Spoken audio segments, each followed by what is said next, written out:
Assalamualaikum and hi, my name is Amira Husna binti Zubaidi. My matrix number is 2023148849. In this video, we will discuss more detail about unemployment problem in Malaysia.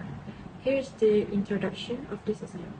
In January 2024, Malaysian unemployment rate remained at 3.3%, with the number of unemployment slightly decreasing to 567,300. Chief Statistician Dr. Suri Dr. Muhammad Uzin Mahidin noted that the labour market's improvement reflected ongoing national and global economic growth. The labour force grew by 0.1% to 17.05 million, with the participation rate steady at 70.2%, and employment rose by 2.0% to 16.48 million. Dr.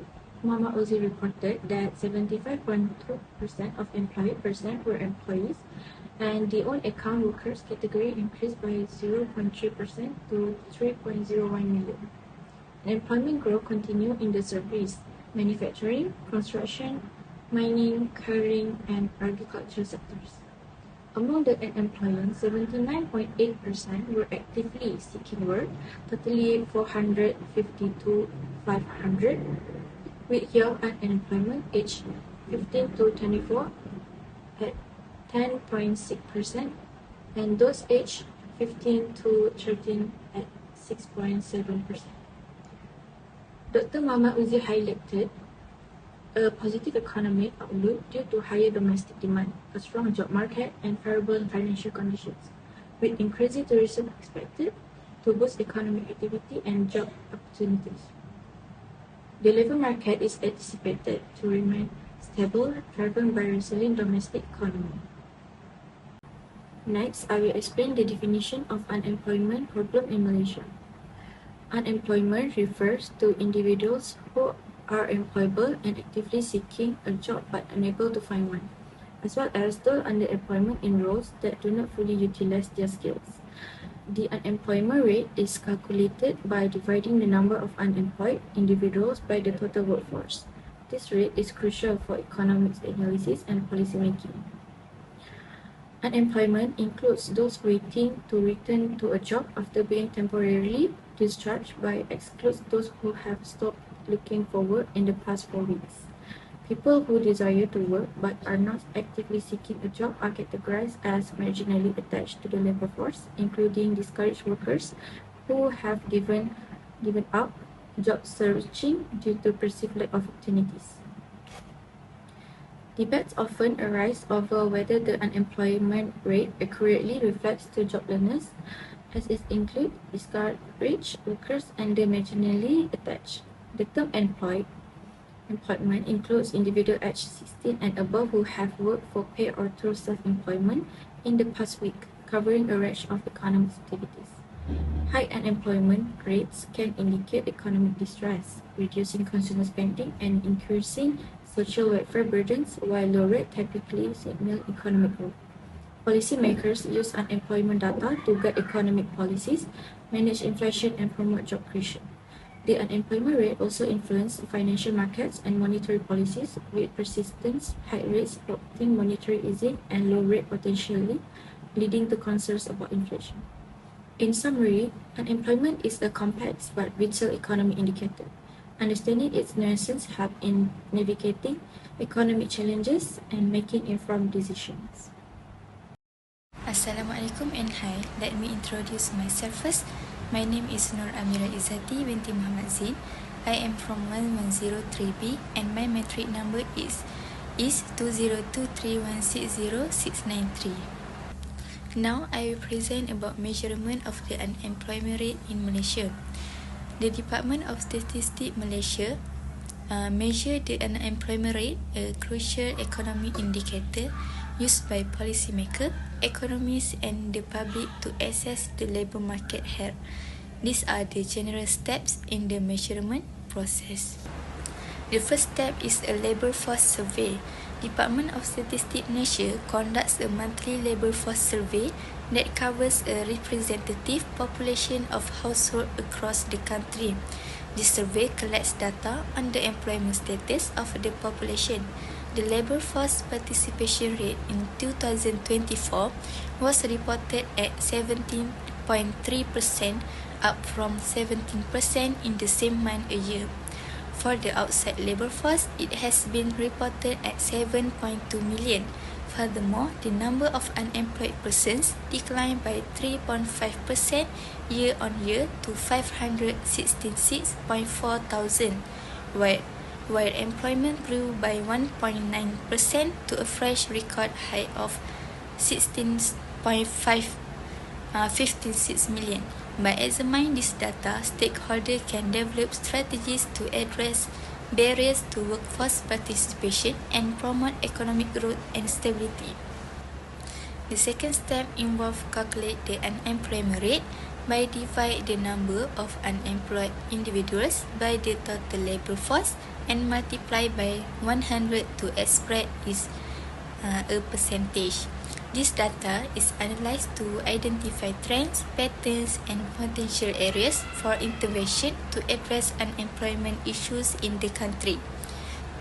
In April 2024, Malaysia unemployment rate decreased to 3.3% from 3.5% in the same month of the previous year.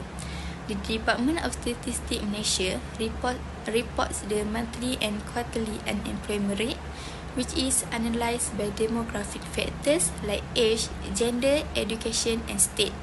This crucial economic indicator is closely monitored by policymakers, economists, and the public to assess the labour market health. That's all from me. Thank you. Hi, my name is Muhammad Azami bin Muhammad Jaiz. So, I will cover these types of unemployment. The first type is classical unemployment, the kind of unemployment known as classical unemployment, result from an economy where real wage for workers are too high. The firm is unable to hire job seekers since the real pay is very expensive. Consequently, a portion of the labour pool in the economy remains untapped. Aside from that, the government, if minimum wage, also contributes to traditional unemployment. For the example, construction sector. If laws impose high labour costs through safety and labour requirement that dramatically rise the cost of recruiting business in the construction sector may cut their staff or delay projects. This can lead to unemployment among construction workers who may be unable to find work at the high salary levels. The second type is seasonal unemployment. People who work in seasonal jobs experience seasonal unemployment when there is a decline in the demand for their labour. So, this decline typically occurs at the end of a particular season or at the beginning of a new one, such as during school breaks or semester breaks, when their need for their specific skills and service temporarily decrease until the demand picks up again with the changing season. For example, the retail and hospitality sector experience seasonal unemployment during peak shopping season and vacation. So during celebrations such as Chinese New Year, Hari Raya, and Deepavali, there is an increased need for temporary labour in retail establishment and hotels. Following these holiday seasons, many of these temporary workers may be laid off. And next is structural unemployment. Structural unemployment is long-term unemployment that results from major industry developments making jobs at employment area redundant is known as structural employment. This occurs when an employee's skill set is limited and may not align with the requirements of a new job offer. The situation will worsen and the unemployment rate will rise if this issue is not addressed. Some instances of these shifts are the automation and manufacturing process and the substitution of vehicle for house-down carriage. Retaining these employees may be challenging, expensive, and time-consuming. Workers are displaced frequently, become a long-term unemployed, or completely leave the workforce. Next is technological unemployment. This is when someone loses their work as a result of significant technical advancements such as the replacement of human labor with the machine or advanced technology ones. These steps are need to address technological unemployment in order to give a negative effects and guarantee a transition for impacts to workers, to prepare workers for the occupation of the future. This is the funding education, also training programs, encourage lifelong learning, also the returning programs, putting the policy in that place for workforce growth and job creation in the developing industries. The last step of the unemployment problem is when there is a downturn in the business cycle, the employee may experience cyclical unemployment as a result of lack in demand. When cyclical unemployment account for 18% of the workforce is deemed high because of the connection to the business cycle is referred to as the cycle. The jobless will reappear as the economy once more move into the business cycle boom phase. So, the cycle employment is transient. The duration of the contraction determine this. Usually, when recession lasts for 18 months, 10 years might pass between episodes of the depression, preventing and reducing cyclical unemployment during the one of the primary reason for studying economics. And the different policy tools the government used to revive the economy when business cycles are low. Assalamualaikum and hi, my name is Fatina Sadira binti Zubri and my metric number is 2023148673. So in this slide, I will explain about the effect of unemployment. The number of unemployment in Malaysia is recorded to decrease. However, if this amount is not controlled, it will affect everyone from various aspects. Among the effects of unemployment is in terms of economy. Due to the economic problem faced by an unemployed person, they will spend less on daily expenses, thus affecting the decline of the national economy. In addition, the effects of unemployment will cause a person to face mental and physical health problems. This is because they are under so much stress and pressure from their burden that they are unable to find a solution on how to solve their financial problem. Two of the issues that unemployed individuals deal with are debt and a lack of money for daily expenses. Not only that, there will be a rise in criminal cases due to the unemployment. This is because of the fact that unemployed persons frequently commit crimes like stealing and robbing in order to obtain money illegally. If any of these impacts keep happening, they will have a negative effect on the nation's reputation. Assalamualaikum warahmatullahi wabarakatuh. My name is Siti Najwa binti Syamuddin. I would like to give an explanation about the discussion of unemployment problem in the selected country. So the first one is, despite improvement in employment statistics, economists believe that the declining unemployment figures do not indicate a resilient economy. According to Professor Geoffrey Williams from University Science and Technology Malaysia, while unemployment levels have returned to pre-pandemic norms and labour force participation is at a record high, this is due to the rising cost of living for many, including youths, to take any job available to support household incomes.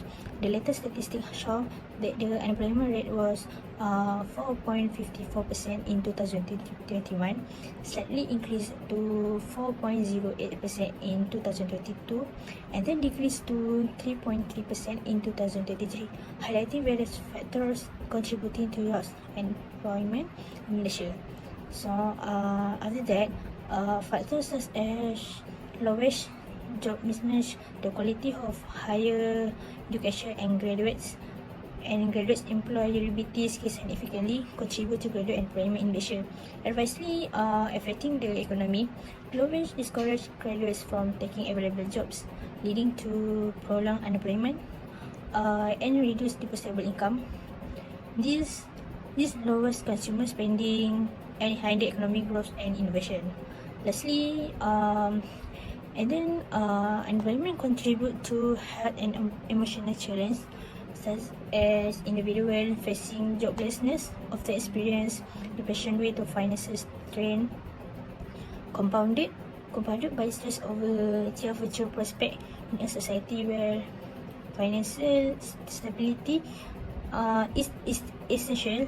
Moreover, unemployment may weaken a person's discipline, typically honed through work experience, which is crucial for maintaining a strong work ethic. For the conclusion, requires a comprehensive approach that includes understanding its complexities, enhancing education and employability skills, also enacting policies that support economic development and job creation. Continuous efforts to monitor and reduce employment are crucial for ensuring the well-being of individuals and the health of the economy.